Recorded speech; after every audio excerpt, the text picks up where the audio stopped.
Welcome to the Rushmore Show, where it's all about your top four and nothing more. No. I got you, Andy.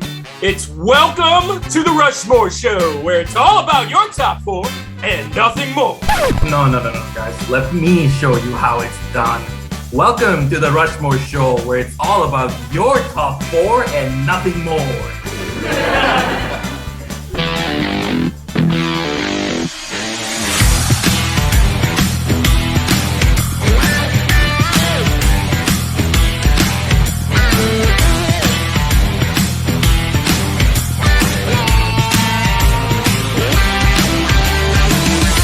Welcome to the Rushmore Show, where it's all about your top four and nothing more. Man, what a great episode do we have planned for you. I have my popcorn ready, Sour Patch Kids going. Andy, are you ready to go to the movies with me tonight? I am so thrilled for this episode. I, as well, have my popcorn ready. It's going to be a great time. In my popcorn, though, I went a little bougie. I put a little bit of sour cream and onion shaker salt on it too. So tell me about your popcorn. Do you do the straw trick at the theater? Do you get a halvesies? You got to get enough butter on the popcorn, right? Right. Absolutely. If you're going to go straight popcorn, I don't know what's wrong with you. You've got to get that orange, clarified, whatever. Full transparency, I'm a candy guy. I'd much rather have some Sugar Babies or some like Runts or Gobstoppers, maybe some Sour Patch Kids.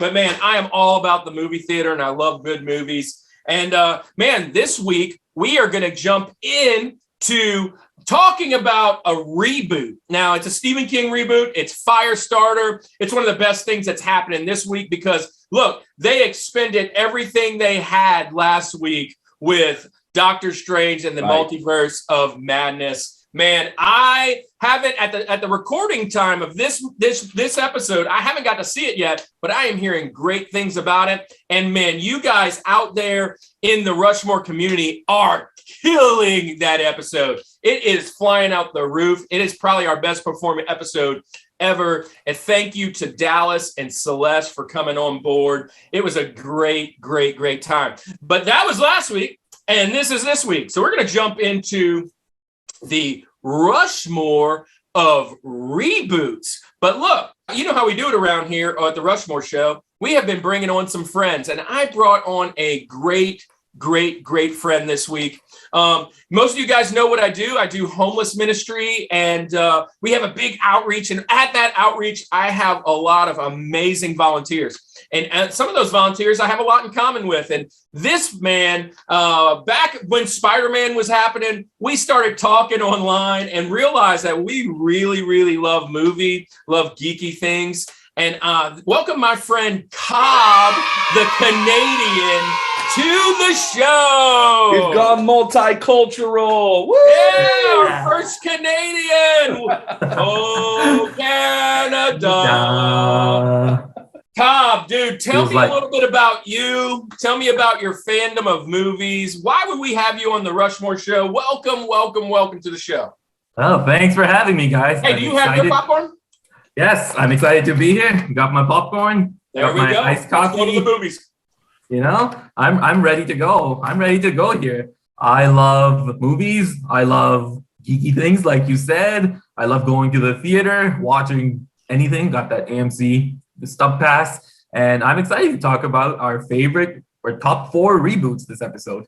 Now, look, I was thinking about this earlier today as we're getting ready to prepare. There have been some really bad reboots, and it was really hard to narrow this thing down to four.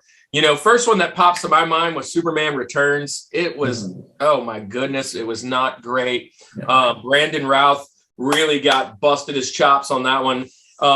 But you guys, some bad reboots? Do you guys get some bad reboots? So this just punches me in the nostalgia and all of the wrong ways. And I'll talk about it a little bit later with my criteria. But the new Space Jam, get it out of here. And look, here's the thing. I know I'll foreshadow a little bit. I think it's next week we're going to have Amari on. Amari's a big LeBron James fan, an apologist for LeBron James, and he's going to hate me for this hot take. But Space Jam 2 Garbage. Horrible reboot. Don't even do it. It was not even worth it. Kaab, what you got? Kaab, you got a bad one? Fantastic Four, the one that came out a few years Dude. ago. Ooh, Okay. terrible. Okay.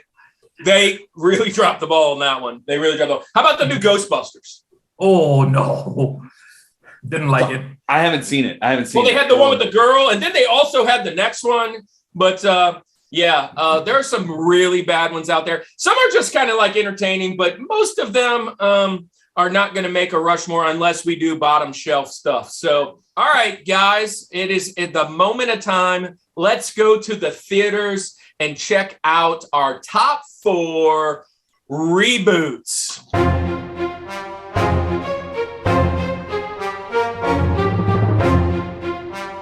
All right, Kirk, I am excited to get into our Rushmore of reboots. But look, before we do any of this, I think that it is important that everybody knows what technically is a reboot. What are we talking about? That's a great question. And hey, this is what I have Google for. But so there are some movies out there that are widely considered reboots, some others that are considered remakes, others that are called soft reboots. So I figured we're going to give you the definition, and also we're going to jump into our criteria because we make the rules, and we're going to tell you our top 4 of what we feel are reboots. So right off the bat, this is the definition from Google. Blame them, not me. Here it is.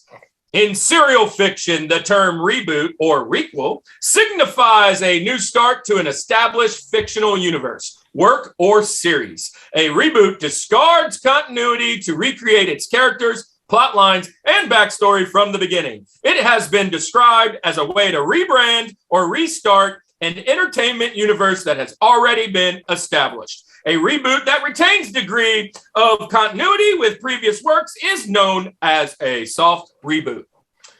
Well, there you go, ladies and gentlemen. That is what a reboot is. And so with that being said, my criteria on reboots as we start with my Rosie and getting into this is going to be movies that I have seen, both what we would consider the original work or original works and the reboot that is in question.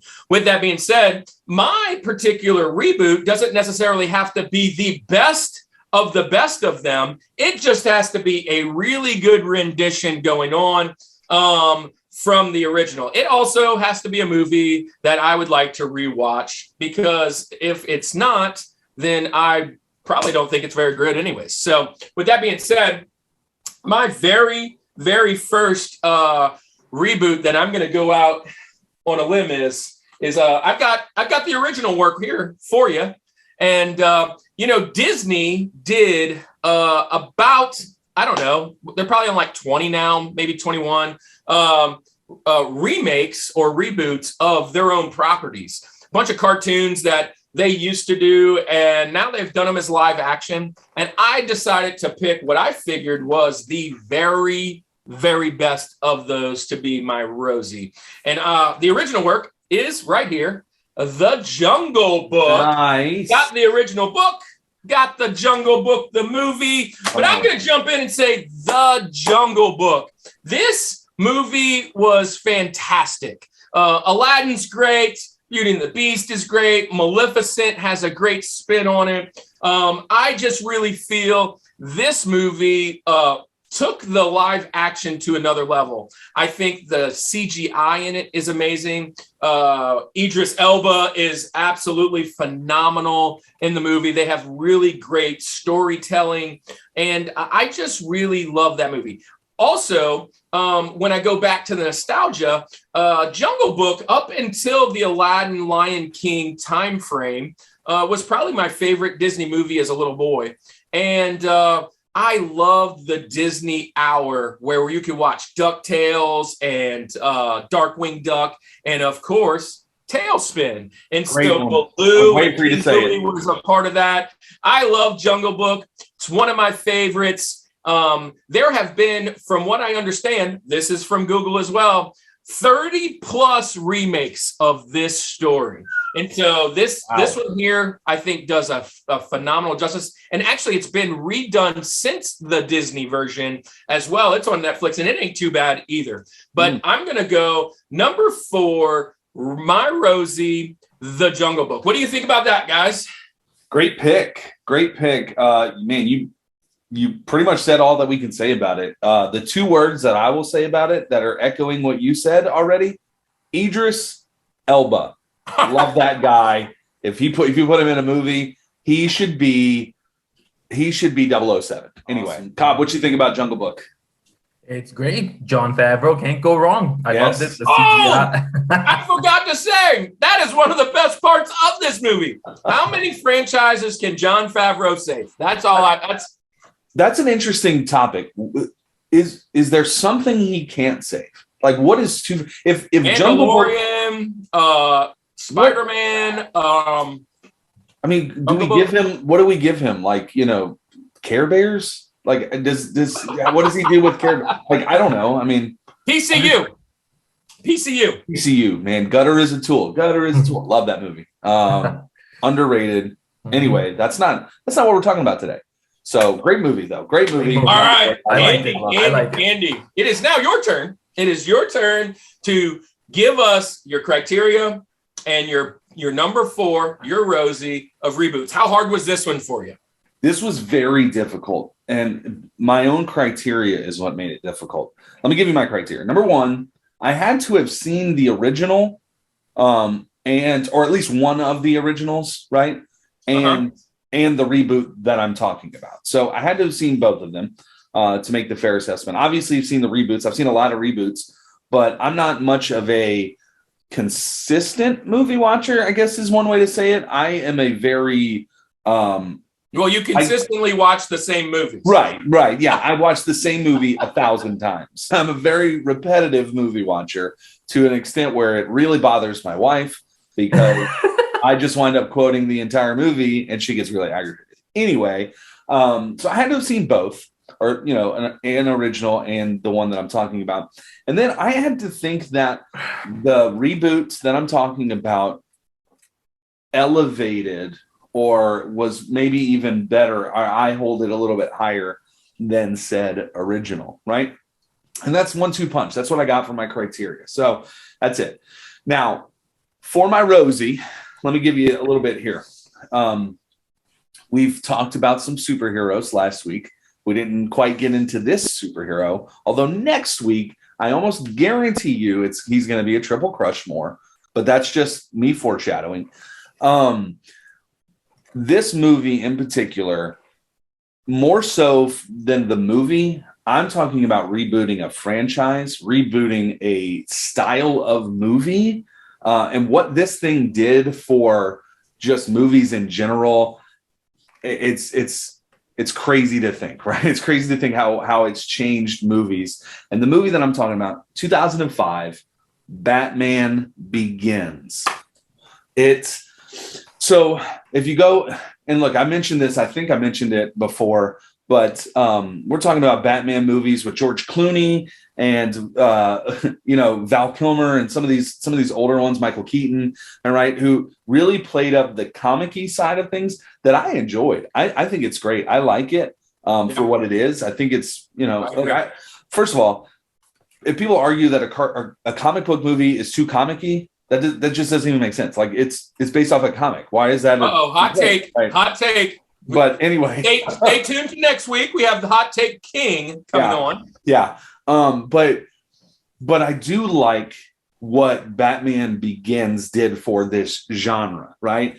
That whole kind of dark, gritty backstory, like you really kind of relate to this guy. Not that you ever went through anything he went through, but it was much more relatable, I guess, in a sense, than like the comic-y style of everything else before. So Batman Begins is great. And then when it launched, without Batman Begins, you don't have The Dark Knight, which for many, for the longest period of time, until maybe some of the more recent, superhero movies had come out, was highly considered in the Rushmore of movies, right? for many people. So anyway, Batman Begins, for simple fact of just kind of what it did for movies moving forward. And that's why it is my Rosie, my number 4 on my Rushmore of reboots. What do you guys think? Wow. Great pick. Great pick. Can't go wrong with Batman Begins. Can't go wrong with Chris Nolan. The Nolan verse is fantastic. Hey, let me tell you what I love about this movie. What I absolutely love is that not only did it kind of reboot the franchise, but for most of the non-comic book fans, like the guys that are actually pulling out the actual comic books and reading Batman or any of the different detective stories that he had, most people didn't know his full story. So everybody just assumes that he became Batman because his parents got killed, but they don't know anything about how he got any of his powers, any of his, like, not necessarily his powers, but any of his moves, how he trained, what happened. And that first film gives you a very different take on that. And it gives you a lot of good backstory. And Liam Neeson, come on, man. Gosh. Come on, gotta love Liam. He's fantastic. Ra's al Ghul is a really cool character, the League of Shadows. There you go. So that's my Rosie. Batman Begins. So Kaab, our special guest today, give us your Rosie. And actually, what was your criteria? How did you pick the movies that you decided for today? So my criteria is actually pretty much the same as both of yours. I had to have seen at least one of the originals and the reboot that I'm saying I like. And I had to have decisively liked the reboot over the original. So that's kind of my criteria also. Good start. Yeah. My Rosie, we have a Rushmore. My movie released in 2005. Yes. Directed by Chris Nolan, starring Christian Bale. I'm talking about Batman Begins. Woo! So, Rushmore! Right off the bat. The bat. Listening to you, I mean, I don't think I have anything to add here. Like, it was just a great take, a nice, darker, grittier take on the superhero movie. Oh, Kirk's pointing, and it just opened the door to a whole new genre of superhero movies, like The Dark Knight, The Dark Knight Rises. Yeah. I know it's controversial, but even movies like Man of Steel and some of the MCU movies that have had a darker take, I think, like, really Chris Nolan paved the way to that. So Batman Begins. That's my pick. Great pick. I obviously agree with you that is one of the best reboots. So, man, that's cool. Look, this is 2 weeks in a row, right? Last week we had a right off the bat too, man. Gotta keep saying that. Right off the bat. Right? Hey, that was horrible. That was the worst. Bat. I don't know. Bats are controversial post-COVID, though. Gotta be careful with that. Remember when Manu Ginobili swatted the bat down in the Spurs game? Do you remember that from a couple years back? Legend. Anyway. You remember when the bat started COVID-19? I'm sorry. Remember when Ozzy Osbourne bit that? Anyway. A lot of bat stories. A lot of back stories to bat stories. Last week we talked about a lot of bats, or last month. Yeah, we did. Oh my gosh. Anyway, we got to stop talking about bats. Let's move past this one. But great pick, Kaab. Great pick. Thank you. Love it. So we're going to jump into our TJ Jazzy Jeff. DJ. And Jazzy Jeff. Hey, let me just say this. Talking about what my criteria was, there was a lot of movies that I thought were really good movies that I didn't know were reboots. And I didn't put them on because of the criteria. Departed, one of them. Gosh, I didn't know it was a reboot. But anyways, with that being said, also there were a ton of horror movies across the board. And not only do I not really watch horror movies anymore, but it's really just hard to distinguish what I thought was a good horror movie, period. So I feel like there was like 7 horror movies written back in the 60s, and they've just kept those 7 and done. That's all they do. They just let's pick that one today. Let's remake it in some kind of way. So I agree. Hey, talking about my TJ Jazzy Jeff, one of my favorite films that I wanted to bring out, and I love this film. It It's actually been rebooted several times. It's from the late 60s, early 70s. There's been 9 movies that have happened.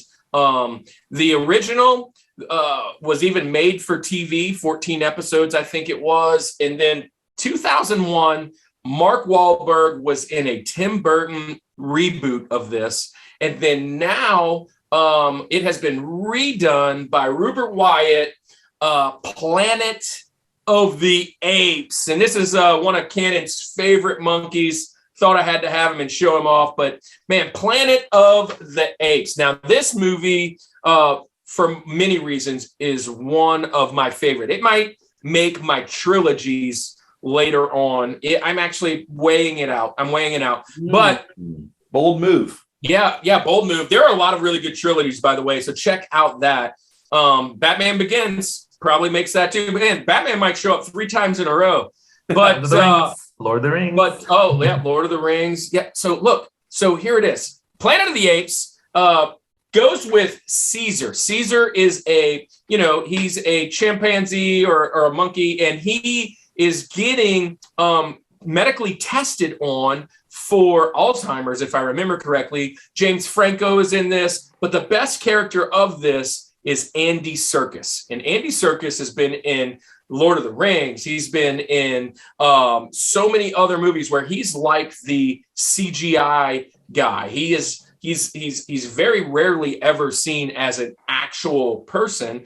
And we just mentioned the Batman. He was Alfred in that. But Andy Serkis has won several different awards, and one of them was for Caesar. Caesar is just an amazing character. He obviously is tested on. He becomes really smart and leads the planet of apes to kind of overtake Earth. And it's phenomenal. When he starts to talk and prepare, that first episode is really just a buildup. It's kind of a setup for the rest.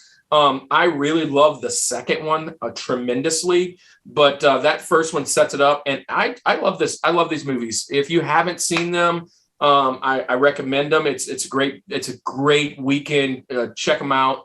Yeah, I'm going to go TJ Jazzy Jeff with the newest reboot, the newest trilogy, Planet of the Apes. Have you guys seen that? Yeah. No, that's a good movie. So you're telling me though that you don't put the original 60s flick in the same realm as the remake? Where no, not on this one. So I have seen the originals, not all of them, but I've seen pieces of them because they were, when we were kids, well, at least when I was a kid, because I'm older than you guys, they used to play this like syndicated on like TNT, TBS, like the same with Clash of the Titans and Beastmaster and all those, like Jason and the Argonauts. You'd see Planet of the Apes. You'd see those movies back then. And the monkey CGI, not even CGI, the makeup was just not very good, one. But they were still good movies. And I think I'm going to challenge myself to probably go back and watch them with a different eye because I know that they are classics. But I really just love this new one. They've really taken it to a new level. And it's actually, the reboot is actually a remake of like War of the Planet of the Apes, if I remember correctly. So I probably will start at that one. It's not the first one. I know that for sure. Nice. Yeah. So, hey, great movie. Have you seen it? Unfortunately, I haven't seen any of the Apes movies, so I can't comment. But yeah, have you seen Spaceballs? They're in that too. I've seen that, but remember at the end?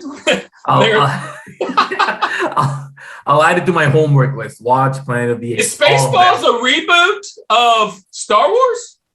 So going back to your definition, there is not continuity. Yeah. Right? Mm-hmm. They throw the continuity out. Maybe. So we're a parody.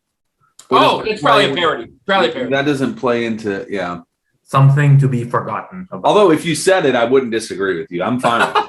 So, I mean, I think it's... Well, obviously, if I'm asking on this question, then it's not on my list. Yeah. So let's jump into yours. TJ Jazzy Jeff. All right. TJ Jazzy Jeff this movie, the original in the 60s, is highly regarded as one of the best movies of this genre of movie. Okay. So there's going to be many people, and this is a generational thing too. There's going to be many people who hold to no, that nothing beats the original. And I get it. And I like the original. I think it's great. But in 2000, this movie was remade. And in my estimation, in my belief, it is far superior. And that is How the Grinch Stole Christmas with Jim Carrey. So I love this movie. Again, I love the original. It's great. Nothing wrong with it. It's one of those every year, Christmas time, watch the movie, enjoy it. But I much prefer the 2000s version. Obviously, Jim Carrey, great. This is, kind of that point in his career where he was kind of like making the shift to go like a little bit off the deep end. But anyway, he's great in the movie. Very quotable movie. I like the way that the movie's shot. The cinematography of it looks really cool. How like different angles on the different shots and things. And then that weird thing where all the Who's kind of like their nose is like this. Yeah.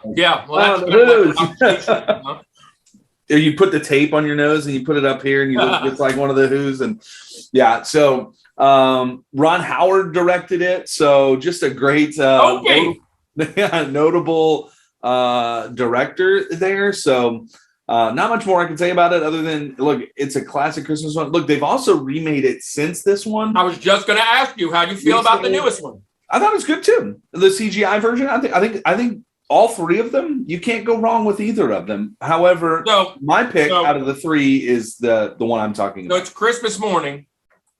The kids want to watch a movie. And you don't have your Rushmore because this one wasn't on your Rushmore. Which one of those three are you picking? You picking the one you're saying right now? Oh yeah, absolutely, definitely. Is that the one the kids are picking? Probably not. Knowing my kids, so now just my kids are 8 and 4. They're probably going to go for the newest CGI. It just kind of looks like the movies that they like. And I'd be fine with it. I think it's a great movie too. Dude, I'm just going to throw this out there. Whatever Dr. Seuss puts out is gold. I love the Lorax. I love that Cat in the Hat movie. There was a banger. So just throwing that out there. But yeah, Dr. Seuss and all those, they're really good. So I love. But this one is a classic. I love Dr. Seuss so much so that at our youth group we do Dr. Seuss rap battles every now and then, which is a load of fun. So that's great. That is all right, guys. So we're on number 3 for you. Your TJ Jazzy Jeff. That's our fun name for Thomas Jefferson. Jefferson. Who you got? I'm from Canada. I don't know who any of these people are. I've never heard their name. Mount Rushmore is like almost in Canada. Dude, Canada of America. I know. Hey, I'm joking. That's a joke. I know who this guy is. Although my TJ Jazzy Jeff, the original, made in '79, sequel in '81, reboot in 2015, but by the same director, George Miller. Original was cast starring Mel Gibson, but Tom Hardy was in the reboot, and I'm talking, of course, about Mad Max. Nice. Yeah. Okay, Kirk, generational difference here, you and I were a couple decades apart, so let's see what your take on this is. But my take is the new one is just action-packed adrenaline, beautifully shot. You're never bored through any of it. The scenery is gorgeous, filmed in Australia, and even the way the movie is filmed is amazing because when they're leaving what they call the Aquacola Falls, everybody's going left, and when they decide to go back, the cinematography is consistently towards the right of the movie. So everything is just shot gorgeously. You're never bored, like I said. Now, I get the counter argument to this. I know there's a nostalgia effect of Mel Gibson, so I totally respect the people that say that they prefer the original just because Mel Gibson isn't in the new one. But I would still say, if you're willing to look past that, Tom Hardy was pretty good in the new one. So I would give it to Mad Max. That's my pick. I'm going to just throw this out there. One, Tom Hardy is a phenomenal actor, especially in acting. when he's doing action movies and things of that nature. He was great as Bane. He was great in Warrior. He was great in Bronson, the boxing movie. He was also really, really just really good in Venom. But so I love that part. So that being over Mel Gibson wasn't the big deal. I don't necessarily love the original Mad Max, first off. But what I am very curious of is now that they've redone Mad Max with Tom Hardy, are they planning on redoing the Thunderdome? Because that movie is also one of those movies that played nonstop on TNT and TBS. It was a banger. Love that movie. Tina Turner and getting in the Thunderdome. That was a cool movie with Master Blaster. Yeah, I love that movie. But Mad Max, you're correct. That the new one, action-packed. It's like nonstop. Like they must have blown up all of Australia for that. That's There's why they a had lot to of shoot it in the desert. in C4 going off in that movie. Kirk, I wonder if I can find this online or maybe in the digital files of our church of Journey, but were you there when our church filmed like I don't remember, was it a I was there. Thing? I absolutely was there. And we filmed that was when I first came on staff. Oh my gosh. Pastor Doug is wearing like the stuff for Mad Max and they're driving like. So that was right after what was that after? We were like burning the stuff and we like drove around the trucks and acted like we were Mad Max characters. Oh my God. That was hilarious. We're all riding in the back of this truck. Yeah. Pastor Doug's acting like Mel Gibson. Yeah. It was hilarious. So it was at that moment, and this is one I always go back to, where I was like, I think this is my church. We got a convert. From it. Hey, how are you saved? Share your testimony. Well, I'll start in when my church parodied Mad Max. No. Anyway, this is a memory that I have of it, so it's good. Hey, we're halfway through, Kirk. We are halfway through. What do you got for your link? So I'm going to give you guys. All right, guys. So I am going to give you my link. We're halfway there. Yes. And I am going to jump in with a little bit of nostalgia from when I was a kid. First off, the cartoon came out mid to late 80s from a comic book. The original comic book was actually a parody of superheroes. It was kind of making fun of superheroes. Bring out action figures. I love the action figures. Then they brought out 3 movies in 90, 91, 93, I think were the dates. And they were good. They were cool for the time. But since then, late 2015, 2016, they brought out the new reboot, and it is a Teenage Mutant Ninja Turtles. And I am going to do this one in costume as I am. Oh my God. Donatello, baby. This is never what I wanted to see. With that being said, I love this movie. Cannon loves this movie. We have a ton of fun watching it. There are some things I wish they kind of did different, but I love the CGI. The turtles look amazing. They brought in Megan Fox to be April, and she wasn't my favorite cast of April, but I love the van. I love Shredder. Splinter is awesome. It's always fun. It's comedy. It's action. I think Michael Bay did a great job, and honestly, I think he gets a little bit of flack for his Transformers. I mean, goodness sakes, Transformers made almost like $1 billion or something, maybe more than that. And we still keep bagging on him. So with that being said, this is one of those ones that I absolutely love the original film. But it also, because those are nostalgic, but I realize something. One, I have a young boy, 7. This is his room. I'm hanging out in it. And with that being said, I get to reenact and relove some of the same properties as I was a kid, and he loves these films. There's so many good one-liners. Michelangelo is just as funny as he always is. Raphael is just a jerk as he always is. And truth be told, I put Donatello's on because Donatello's my favorite. And I love Donatello in this movie. He's always the smart one. He's always the tech guy. He looks kind of steampunkish. They did such a great job with this movie. So I'm going to go with my link, Teenage Mutant Ninja Turtles. And got to give you a little Mikey to go with it. Yeah. So you mentioned Donnie is your favorite. First of all, half of what you said I didn't listen to because I was just so distracted by your costume. But so you mentioned Donnie, your favorite. Well, I could have done it like this. So I could have been like the old school. See, there it is.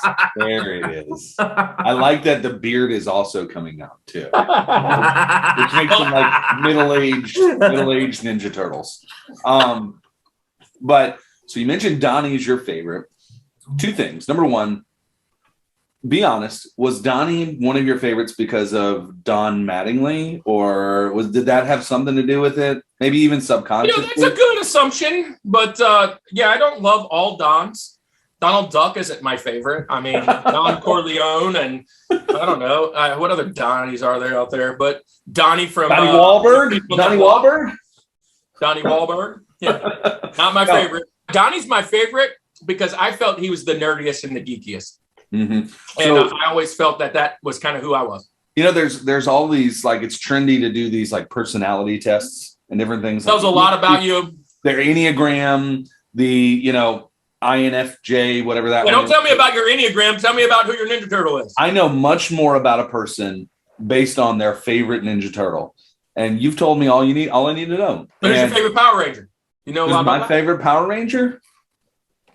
Well, let's.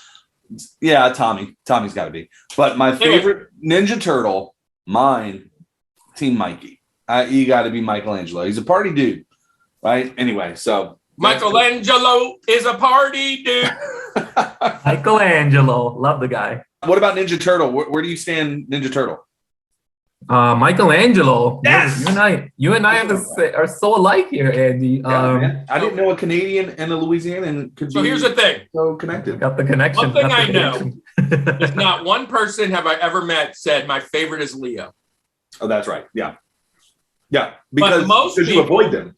I'd say it's broken down at about 80%, or maybe 90%. 45% pick Mikey, 45% pick Raphael, and then the other 10% are Donatello. And there's 0% at Leonardo. Zero. That's a bold number there, but I would agree. I'll also say this. You know why I like Donatello? He was the easiest to play out in the yard. You run out. There's a big stick. All of a sudden, it's a bow, and you get to whack things with it. It's fun. You can always be Donatello. Every stick isn't a sword or nunchucks, right? Yeah. Oh, but look. Oh. There you go. You know, Cannon gets all these cool toys. I didn't have this kind of stuff when I was a kid. You had to get a stick out of the yard. And hoping I could bend it or whatever. 2 pine needles sticking out my. All right. Well, all right. Teenage Mutant Ninja Turtles is my link. The new one, man. It's fun stuff. Now it is to you. What is your link, Andrew? What is your link? All right. So this one, for the longest amount of time, was my George. When we talked about doing reboots, this was my George. And it was every other thing kind of just paled in comparison until today, when my wife reminded me of this next one that I'll talk about in George. Then I had to bump this one down the link. That being said, I love this movie. Fantastic. The original, 1961. And then the reboot, 2021. So 60 years between, right? Oh, now they've had a new one. This is a new one. New one. So they had a reboot after, like in between, but I'm not counting that one. I'm counting the most recent one. And this movie is called Cruella. Man, Cruella is fantastic. If you have not watched this, and again, it's a new movie, and I get it. If you have not watched the new Cruella, please do yourself a favor. When this episode's over, find a way that you can do it and go watch Cruella. It's so good, man. This movie is one of those rare movies. So it's a backstory. It kind of tells you everything that wasn't really talked about in the originals. Like, we know Cruella. She's possibly on the Rushmore of Disney villains. She's one of those classic ones that always gets brought up. Maleficent, Cruella, Jafar, right? Like there's these classic ones. There you go. Look at the book. Nice. But she's There's in a here. book. Wow, there's a book. Wow. So yeah, there she is. Right Oh, there. Look at that with the coat and everything. But here's the thing: the original, you know her as a villain, right? I mean, you just know that. That's just kind of understood. But we never really figure out why. And Cruella answers all of those questions. And I don't know if it wasn't written before. I'm assuming the backstory wasn't written or anything. And then whoever created this movie, that's what they created. This is a movie where you root for the villain. You know Cruella is the villain. You know it because you know where she's going. But the whole time you feel for her. There's this, like, it makes sense now the way that she is, right? Because of everything that she goes through in her past, everything that she goes through in her childhood, leading up all the way through adolescence, and even into right as the movie ends. Like, there's so many also little connections that are made. Like when you watch the original and you know the original and you think about like Jasper and Horace, and right, and then you see these guys come along and you're like, oh my gosh, that's them. Like, now I'm connecting it, right? You've got Anita, right? And like you see her and you're like, oh yeah, she's in the original too, right? So such a great movie.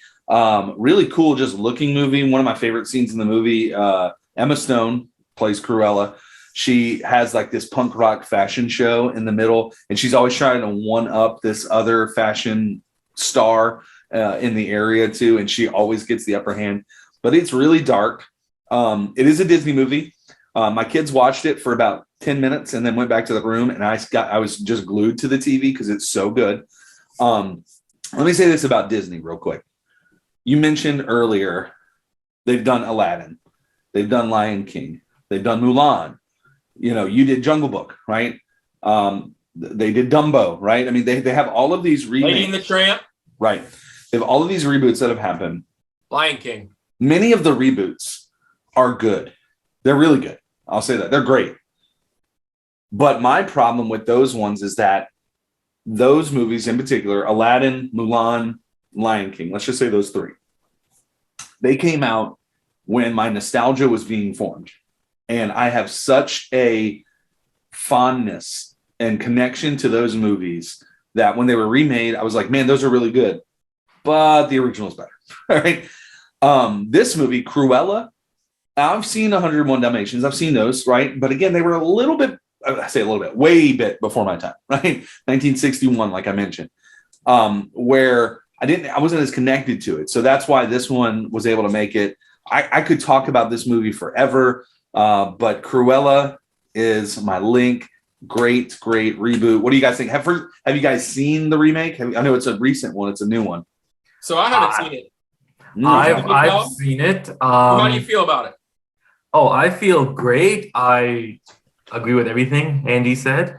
Also, I noticed, Kirk, the minute he said that, you just walked out. So you were just so offended by the pick. I don't know how else to interpret that. Well, I said I am picking one Disney movie, one Disney remake, and he didn't pick Jungle Book, so yeah, I didn't. But here's the thing: I haven't seen Cruella, and it sounds like it's very much like Maleficent, and the idea that you get a bad guy or bad gal, I guess, and then you see her backstory, and I kind of love that. I kind of love the idea that it's not necessarily a new take, but kind of like giving a new, like with a movie like that, it gives the old movie a whole nother kind of storyline. Right. So when you watch that old movie, it's almost like watching a new movie again. Yeah. Like, gosh, I need to go watch the original again just so I can understand now.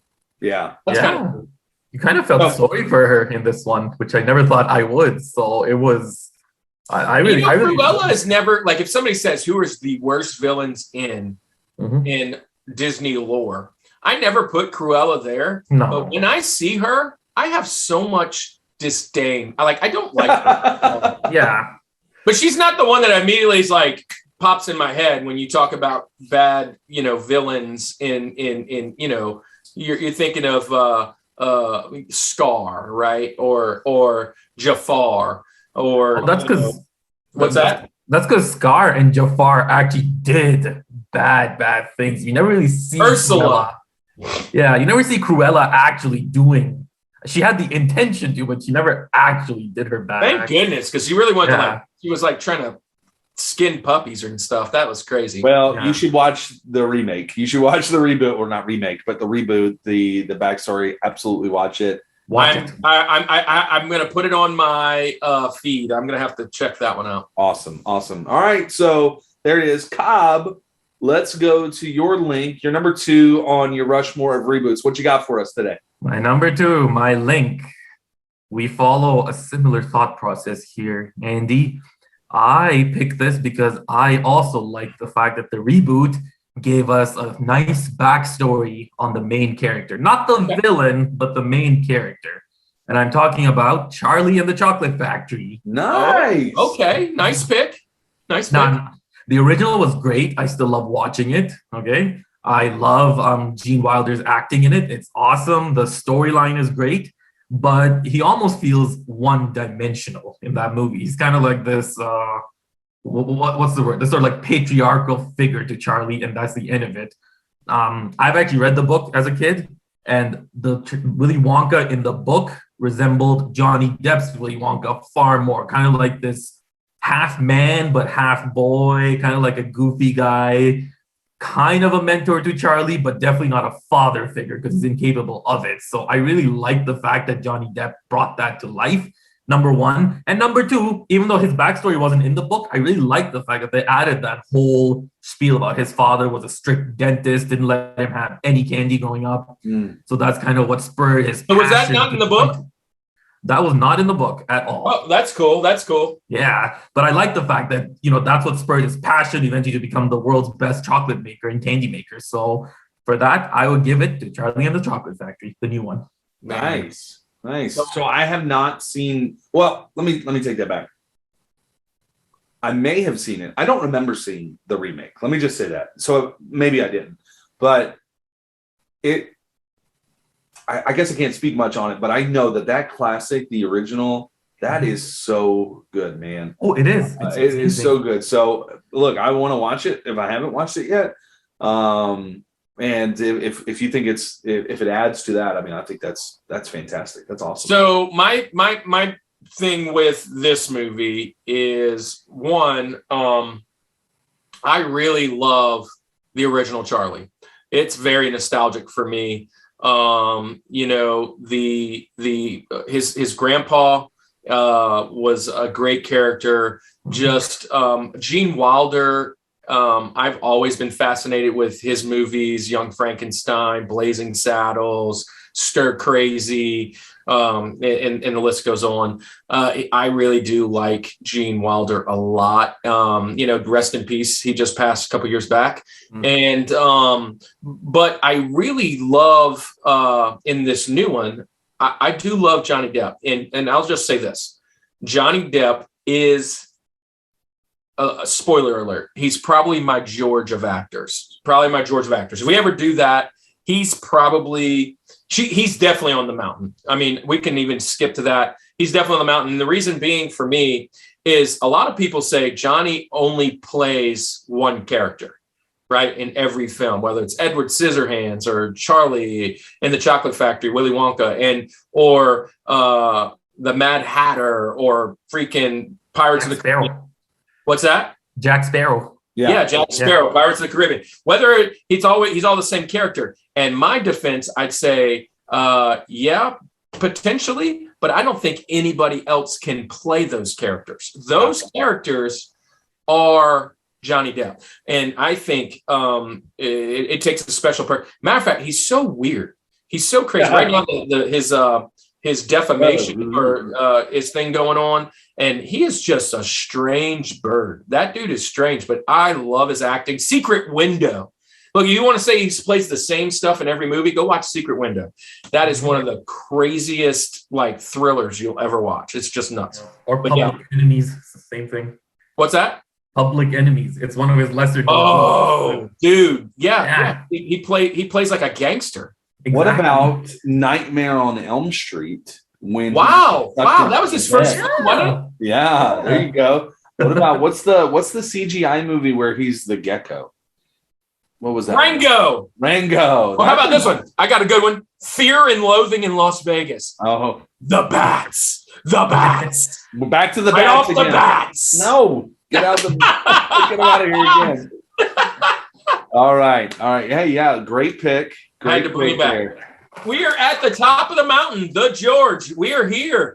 Made it. And this one to me is very easy. Very easy. It is going to be probably on most everyone's lists. Yeah. And it's already been on your 2 lists. So it is a triple Crushmore.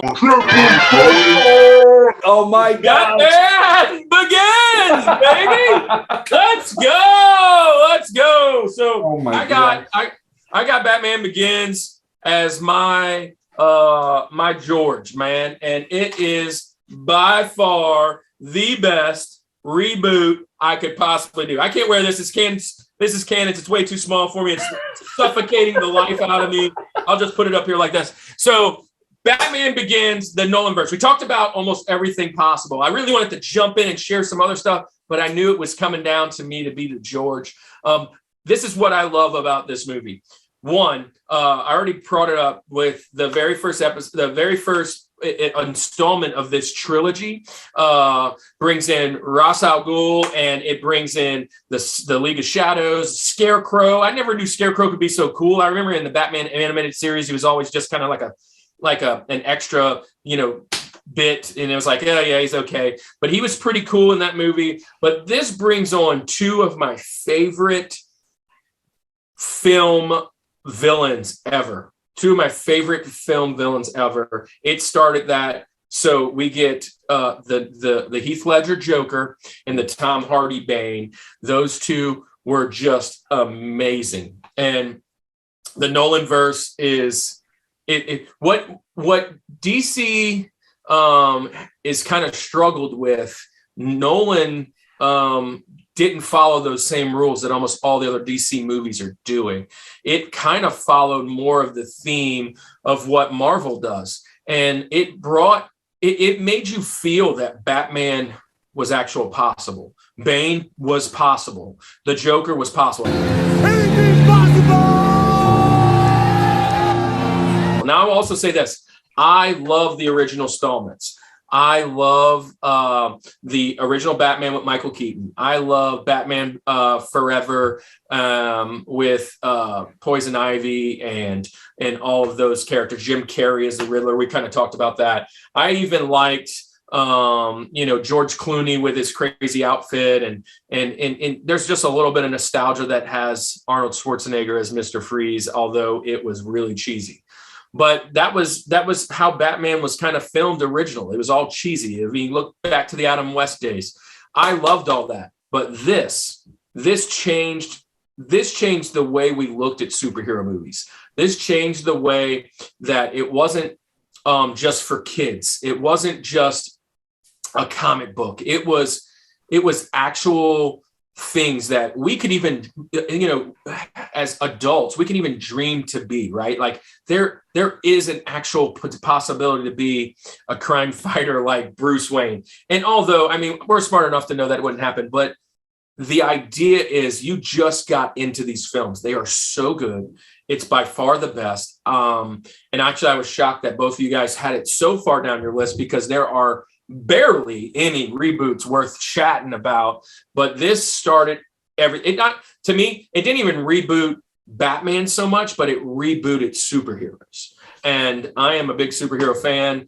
And all you have to do is go check out last week or check out next week. And so my bat signal's out. I am ready. It's Batman Begins. What do you guys? I know you guys don't have much to say out because I've already heard it, but how do you like my mask? Like so you mentioned that the movie makes it feel possible that you can go fight crime. You I'm cannot. going to go out just like this, baby. You're not doing it in that mask. Can you imagine? Crime will fight you if you wear that on the streets, you know? Yeah, no, that's great. Obviously, we've all mentioned it for a reason. It is a triple Rushmore. It's when I do my research prior to a lot of these Rushmores, just to make sure that I'm not forgetting anything. This was on 100% of the lists that I looked at, and I probably looked at like 10 to 12 lists, right? Just to get some opinions and get some other thoughts. And this was on every single one of them. So yeah, we can't really say much more other than duh. Batman Begins, baby. Batman Begins. Great one. Superheroes Begin is what it should have been called. All right. Man, great time. All right. So Andy, how are you finishing your mountain? All right. Here it is. Now so you had a movie and now you changed it. So now I'm in suspense. What could it be? You're on the edge of your seats. Let me get to the edge. You're on the edge. Here's the thing about this movie. This movie is going to shock the Rushmore community that it made my George. Okay. Or perhaps it could shock everyone. Okay. The distance between the amount of time between the original and this reboot that I'm talking about is the largest by far. It's a larger gap in time if you add all of my previous reboots combined, right? The original, it's not even a movie, okay? So this is where I kind of bend the rules a little bit, but it is a story, right? The original story was written in the year 1843. Wow. Was it written by George Washington? It's the Emancipation Proclamation. No, I'm just kidding. No, 1843. And the reboot that I'm talking about, or the retelling, again, bending the rules a little bit here, is from 1992. 149 years in between. 149 years. It's crazy, right? So let me kill the suspense now and let you know. In 1843, there was this little book written by Sir Charles Dickens. And it is Tom Sawyer? It is A Christmas Carol. A Christmas Carol. Oh, come on. Hey, there's 100 remakes. Which one? Right. So you're still in suspense. There's so many remakes of this one. It's not Scrooged with Bill Murray. However, 1992, The Muppets Christmas Carol is my George of movie reboots. Kirk's throwing his popcorn. He doesn't agree. But let me tell you real quick. First of all, my senior year, my present from my mother, she went to the tattoo place and signed off for me to get a tattoo at 17. And what was my first tattoo? It was Animal. Good choice. Animal from the Muppets is my first tattoo at 17. I have a fondness. I have a love of Muppets, everything Jim Henson, Fraggle Rock, Sesame Street. Like literally, I love Jim Henson and all of the things that he does. But Muppet Christmas Carol, A Muppet Christmas Carol is probably, it is my favorite reboot. I love the movie. I have to watch it every Christmas. So many great things. You've got Gonzo the Great narrating the movie. Again, you talk about important narrators. Big plus, right? You got Gonzo narrating. You got Rizzo the Rat. It's his kind of sidekick that's always with Gonzo. He's just comedic relief through the whole thing.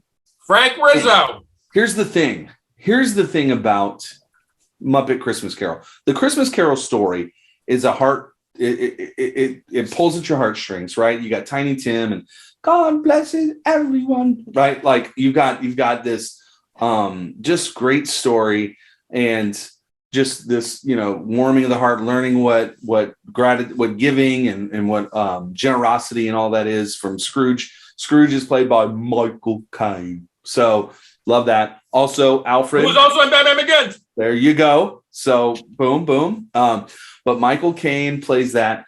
And bro, if a movie with puppets can make you tear up, then it's got to be up there on lists, right? When they cut to the scene and Kermit and Miss Piggy and they have their family dinner together and Tiny Tim's little chair's empty and they're like mourning the loss of this little frog puppet, and you're like, right? Man, it's good. And I just love the movie so much. Obviously, throughout it, there's like songs too that the Muppets kind of do that whole thing. So it's really cool. But A Muppet Christmas Carol, I love it. I don't care if you guys don't consider it a reboot. I am. We make the rules. We can bend the rules. We can do whatever we want. It's the Rushmore Show, right? And so I would say it's a reboot because there are no Muppets in any other one. Right. Like, and just using the Muppets. They do use some of the same characters, but that happens in most reboots. They're called the same people. So I would consider it a reboot. And some of the Muppets are a little bit scary too. Like when it's like the ghost of Christmas past and stuff. Uh-huh.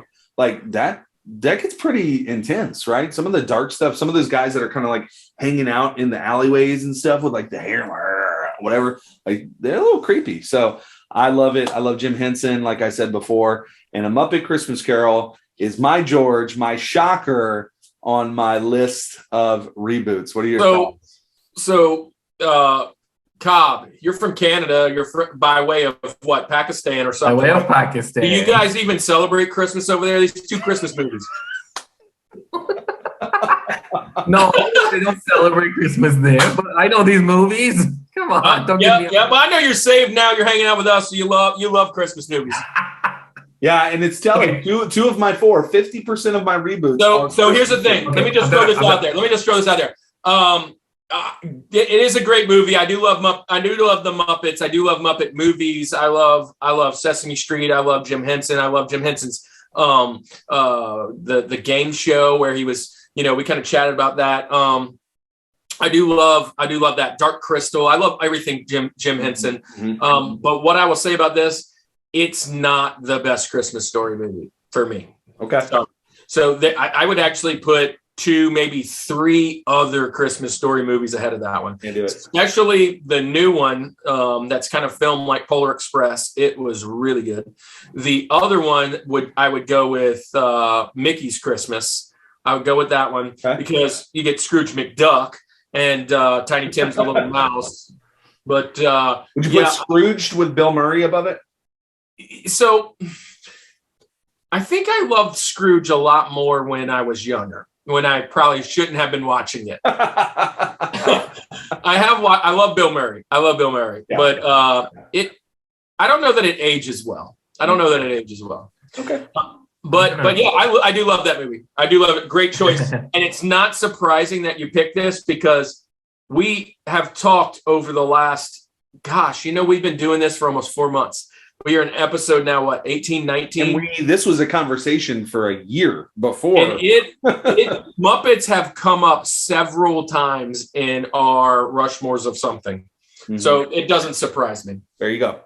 Guys, I'm going to... do you like puppets? Oh, I do, but I'm going to recuse myself from this one. I have seen it, but I've got a funny story about this one. 9-year-old Kaab has just landed in Canada, fresh from Pakistan, okay? I speak very, very basic English, far from fluent, and we're in school, and literally in my second week of school, the teacher puts on A Muppet Christmas. No way! So we're watching, 9-year-old Kaab is watching these like creepy little Muppets doing their thing, speaking in a language I barely understand. You're like, where the heck am I? Frog is in stuff. Yeah, so I'm putting myself in those shoes. Yeah, I could see how that would be. Yeah, that would not be the best first impression. So it sounds like Muppets might have been like a bad dream for you.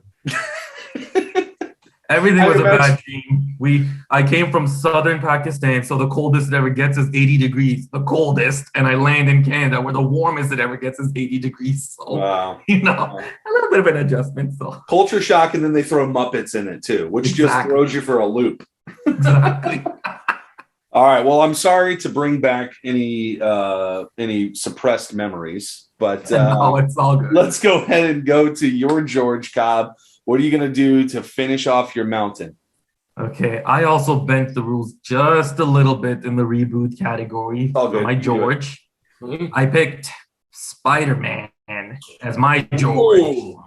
Now, spoiler alert, if you've seen the most recent Spider-Man movie, you know why technically we can't call it a reboot anymore because it kind of brought everybody into the same universe. But I'm still going to call it a reboot because when they were making the movies, it was a reboot. It was with the intention of a reboot. Okay, they had no idea. The directors had no idea that one day their characters would all be brought into this one giant thing. So that's why I'm still considering it a reboot. So which one are you picking? Which one are you picking?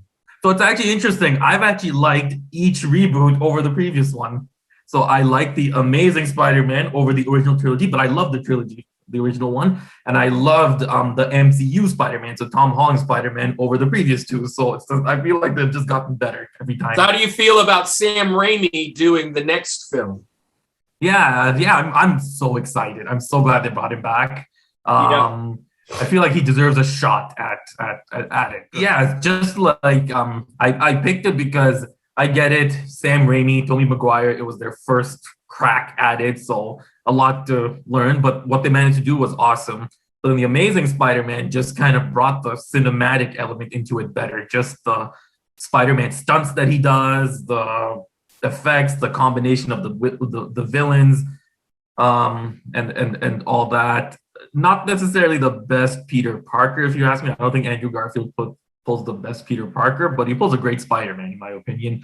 And then bring in Tom Holland and the MCU, and I think they just get it right. They get the awkward teenager Peter Parker aspect of it right, and they get the crime-saving street hero Spider-Man aspect of it right, and then they kind of bring him on as this awkward teenager on the Avengers. So I really enjoyed it. I did like the Homecoming movie.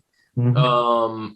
I did like the Vulture bringing in Michael Keaton. That was really cool. I liked Mysterio. I liked this new one. And this is why I'm so giddy about the new Doctor Strange, just because of this newest one.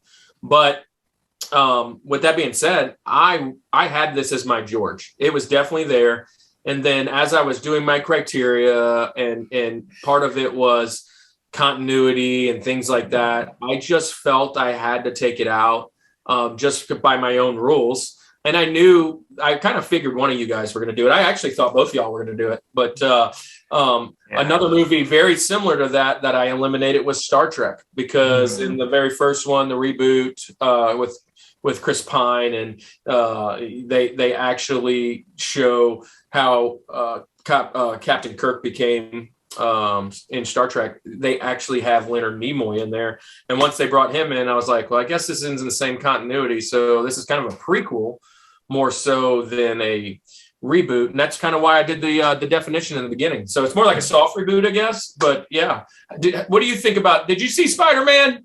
My Spider-Man is Tobey Maguire. Let's just say it. My Spider-Man is Tobey Maguire, and much more than Tobey Maguire is.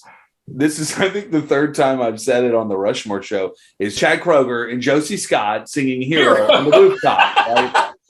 But I won't. Dude, somebody just posted a comment in our last episode, because if you guys watched our last episode, Spider-Man was my George, so I love that. But you mentioned the Hero, and somebody mentioned, thanks for leaving that in my head now all day. Well, I'm going to do it again because it's in my head now. And if it's in my head. So give us the line. Give it to us. And they see that a hero can save us. I love that song so much. I don't even care. Like, I don't even say that jokingly. That song is a banger. Banger. Anyway, but yeah, so I go to Tobey Maguire. Tobey Mac. Yeah, I like all three. I do like all three. Tobey Maguire, just when that first Spider-Man came out, it hit every thing you ever wanted from a superhero movie, and you don't realize what it missed until you see Tom Holland's. So I mean, at that point, it was just like, gosh, this is amazing. So man, those were some really amazing mountains. I think those three mountains would survive the test of time. It is really hard to do reboots because there aren't that many good ones out there. And now that we have gone to the theater, we've seen our best movies, we've put in the best time, we've eaten all my popcorn, I'm working on these Sour Patch, I am ready for our second segment. And what better to do a second segment on movie reboots than to do a little challenge with movie quotes. All right. right, America, are you ready to play your favorite game? That's what he said. In this game, it's all about movie quotes. We talk about movies and why they're so important to us and great to us. And 99% of the time, it's because of the quotability. It's just one of the best parts about movies. So in this game, we are each going to take turns saying a famous line from a movie. However, we will give you 4 options. Each one of us is going to say the quote 4 times, and only one of those 4 is the correct quote. It is then the other 2 people's jobs to guess which of those quotes is correct. If you get it right, you get a point, right? So in all of this, each of us has 2 quotes prepared. So maximum points, 4 points. We're going to see who wins. Who is the master of the quotes? Who is the quote goat? We're going to determine. Good answer. In this, who is the quote goat? And I'll go ahead and start with mine. So, Kaab, Kirk, are you guys ready to play That's What He Said? Ready. All right. America and Canada, all ready. So here we go. Here is the first quote. The first quote comes from one of my favorite movies of all time, Wayne's World. Okay, also one of the most quotable movies for me. And the quote says this: Garth, marriage is punishment for murder in some countries. Or B, Garth, marriage is punishment for theft in some countries. Or C, Garth, marriage is punishment for shoplifting in some countries. Or D, Garth, marriage is punishment for arson in some countries. So I know the answer, but I'm going to let punishment for murder, for A, murder, B, theft, C, shoplifting, or D, arson. I'm gonna let Kirk. I know the answer. I'm just gonna let Kirk. You know, Yeah, I don't know the answer. I'm gonna just go out here. This is a guess. I feel like, I've heard this quote, but I cannot remember. I'm gonna go with D. You're gonna go with D, arson? Arson. Got it. Okay. What are you going with, Kaab? Shoplifting. Shoplifting. So C Shoplifting. is your final answer? That's my final answer. All right. And the answer, Kaab, you got it. Yeah. It's punishment for shoplifting. Good job. Good job, Kaab. I love it. Weekend Wayne's World. You know how long it's been since I've seen this movie? Too long. You need to watch Too long. It's Too far long. too long. Far too long. All right, Kurt, give us your quote. All right, look, I chose 2 of the most misquoted quotes in the history of quotes. Ooh. All right, you ready? Yes. My very first one comes from. Oh, I know where we're gonna go. Here we go. Ready? My buddy Darth Vader says, Luke, I am your father. No, I'm your father. Luke, I'm your father. Or no, I am your father. D, no, I am your father. Final answer. Kaab? Luke, man. I am your father. Luke, I'm your father. No, I am your father. No, I'm your father. Whatever Andy said. It's no, I am your father. No, I am your father. He seems confident. Okay, and y'all both get a point. Yeah. No, I am your father. That is probably the most misquoted quote. Luke, Yeah. I'm your father. And I'd have gotten it wrong, but Andy, you just jumped out of Dang it. it, I shouldn't have played it so you must strong. be right. You must be Shouldn't have played it so strong. I gotta get my strategy down. All right, so Kaab, you're at 2 points. So 2. All right, so I'm already behind the 8 ball. I need this one. Okay. Chronicles of Narnia. Oh, here we go. At the end of The Lion, the Witch, the Wardrobe, when the 4 are being crowned as Okay. kings and queens, Mm-hmm. what does Aslan specifically say to Peter? And I'll give you a hint. All the 4 I'm going to say are things Aslan did say. But he said each of them to like each of the 4. So which one was to Peter? Which one was to Peter? So was it to the radiant southern sun, I give you King Peter the Magnificent. That's A. B. And to the clear northern sky, I give you King Peter the Magnificent. And to the glistening eastern sea, I give you King Peter the Magnificent. Or D. And to the great western wood, I give you King Peter the Magnificent. The choices are radiant southern sun, clear northern sky, glistening eastern sea, or great western wood. Just north, south, east, west. Just pick one of them. I'm gonna go north. Okay. You're gonna go north. You're gonna go with clear northern sky. That is Kurt's answer. What is Give me what was B? What did you say? B? Was to the clear northern sky. Okay, that was the clear northern sky. Yeah. What was the glistening? Something was glistening. Something was glistening. My beautiful face here, you know. Yeah. Other than that. To the glistening eastern sea.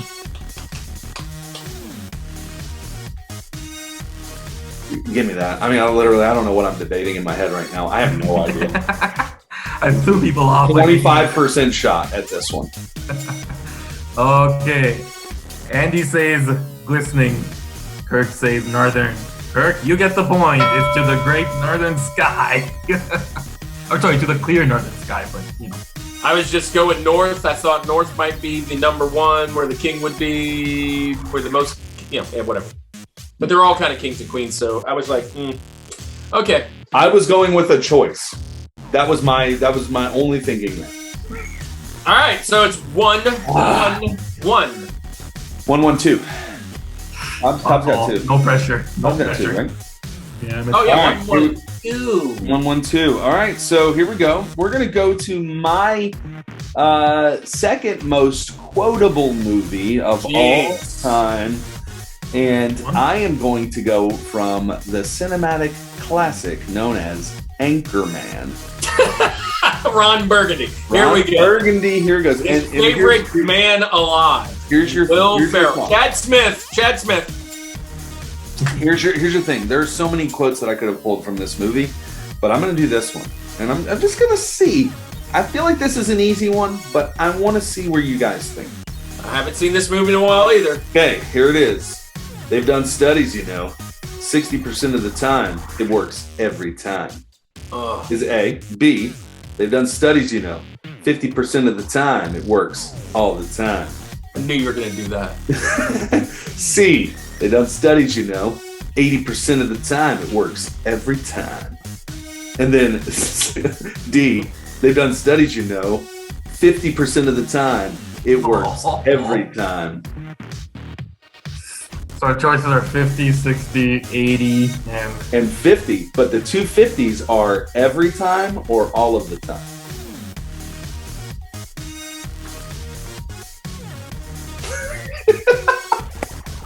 Oh, I've just destroyed your brains. Yeah.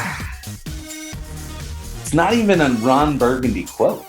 This is gonna be a wild guess. I'm literally just picking one of the four. Pick one. Law of averages, 60%. It's right in the middle. That's my guess.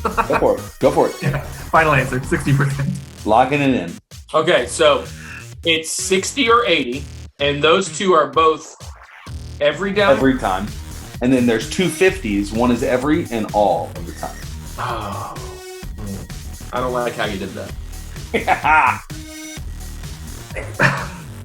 Pick one. That's what I did. He's thinking. He's going back to the scene. I'm assuming you guys know the scene, at least, that I'm talking about. Okay. I mean, it's been a while, though. And I want to say, on the top of my head, I immediately went with 80 before you gave me the freaking thing. Okay. Well, there you go. And I don't think, I don't know. I'm thinking it's one of these 50s. I'm going to lock in at 80 because that's where I was. You're locking in at 80. And I'm thinking it's probably one of those 50s. Let me give you the quote. You are wrong 3 ways, Kirk. It is 60% of the time. It works every time. That was a wild guess. I had no idea. Time. So Kaab's at 3. Nice. All right. Kaab is actually the winner without even me quoting. Wow. Yeah. No. Well, no. I could tie it. I could tie it if I get the next two? two right. I have one. I could tie if I get your quote and Kaab's quote right. I can tie. Oh, okay, yeah. And if I get the next one wrong. And you have to get this one wrong. If you get this one right, it's over. But the last quote will just be for fun. All right, it'll be the bonus round. It's worth 40 points. What I would probably consider the second most misquoted quote of all time. Oh gosh. Uh-oh. Silence of the Lambs. Ooh. I know where you're going. I gotta bring Hey, myself back. Clarice. Good morning, Clarice. Hello, Clarice. Good evening, Clarice. Which one? Oh my gosh. Okay, so hello, Clarice is the misquote. I believe. I believe. At least that's what I remember quoting as a youngster. Wait, so the options are what? Hello? Hello, Clarice. Hey, Clarice. Good evening, Clarice. Good morning, Clarice. All right, so just because you're in the lead, Kaab, you're gonna have to pick first. Okay, I'm gonna eliminate hello because that is the most I think that's common. the misquote. I think that's the That's gotta be the misquote. So is it hey just doesn't sound right for that movie, so it just doesn't sound right. So it's gonna be good morning or good evening. And this is gonna be a toss up. But then again, I've got a good record with guessing so far. So Yeah, right. 60% of the time, guessing works every time. you know what? We're filming this in the evening, so good evening. That's what I'm gonna say. Okay, That's my guess. so I was gonna pick good evening, but there's no sense in picking it. I don't know. If I really think that's what it is, I gotta make up ground. I've got to get this right. So I'm gonna have to say good morning, Clarice. I know I really think it's good evening, but I'm gonna say good morning for the sake of the game. Really? Because I'm And final answer? Yeah, lock it in. Sure. Yeah. Congratulations, Kaab. You are What? You got the sweep. I knew that was it. Man. You know, my last two were just guesses. I just guessed. Well, this last quote, now it's anticlimactic, so we'll just, whatever. We'll just do it for fun. Kaab, you got a quote. Let me see if I can get a tie with you. We are right. We are tied, right? No? No, I have one. You have two, right? I have two? Yeah. I think because no, I don't have two. We both have one. This is Wait, for so second it's place. actually good. Oh yeah, we both have one. This is for me to take. This is for you to finish in last. Yeah, this is battle for second and third. All right, here we go. What you got? Cinderella's mother. One of her great quotes is A. Perhaps the greatest risk any of us will ever take is to be seen as our true selves. B. Perhaps the greatest risk any of us will ever take is to be seen like we are. C. To be seen as we really are. Or D. To be seen for our true selves. Wait, what's the difference between A and D? As our true selves or for our true selves. Oh, Gosh. Give So me it's gonna be- what did you say for B? What did you say for B? It's as our true selves, like we are, as we really are, for our true selves. As we really are. Lock it in. Locking in. I don't know why. I don't know why that's just Locking in C. Okay. outside of a guess. that feels the most fairy tale written. Right. So you're locking in C also? Oh, you can't do it. I mean, this is to break If the I go tie. with C, then I can't lose. Oh my god. I can't lose. But Play to win the game. Hello? You play to win the game. I'm Wait, going no, to play, if you- I am going to play to win this game. No, Kirk, if you play C, you're guaranteed to lose no matter what, if it's right or wrong. All right, so Just putting that out there, you know? okay, give me the four answers again, and I'll lock one in immediately. Okay. As our true selves, like we are, as we really are, for our true selves. I'm gonna go A. A. Kirk says A. Andy says C. Andy gets the point. Yes! Come on! All right, I'll take second place. I'll take it. Kaab, Nice. Kaab, congratulations. You are the quote goat, baby. The quote goat. Good job. And you're the quote goat. But just so you know now, on your resume, you can put that you're the quote goat. The lucky quote. There's two Way of those to more go, guesses. Bob. Way to go. All right. Hey, that's what he said. Join us That's what next he time said. for another great time to figure out who is the quote goat. All right. Well, look, man, it has been a great episode. It is. Look, we're in this. May the blockbuster be with you. Week 2, we've come to the end. Reboots was a fun conversation. Everybody hit us down in the comments what your favorite reboot is. Also, give us what some of the crappiest reboots are that you've ever Yeah, found. yeah. That That's might what be I really wanna hear. that might be a more fun conversation. Let us know what you thought about ours. Were any of them should be discounted because of some of the things like we said? But look, as I always say, when you get to this point, if you have made it this far in your journey with us here at the Rushmore community, and you haven't hit all the things you should be hitting, what are you wasting your time for? Don't just check us out. Be a part of the community. Hit the sub, hit the like, join in the comments, and don't be scared to tell somebody else that their Rushmore is not very good or very good. Have a little conversation. We love you guys. We are looking forward to bringing on some more guests if that's something you want to do. Also, let us know that. And so, man, it's been a fun opportunity. And Andy, I know they're in suspense. How in the world do we end this thing? You guys know what time it is. This is the Rushmore Show, where it's all about your top 4 Or and nothing nothing more. more. Peace.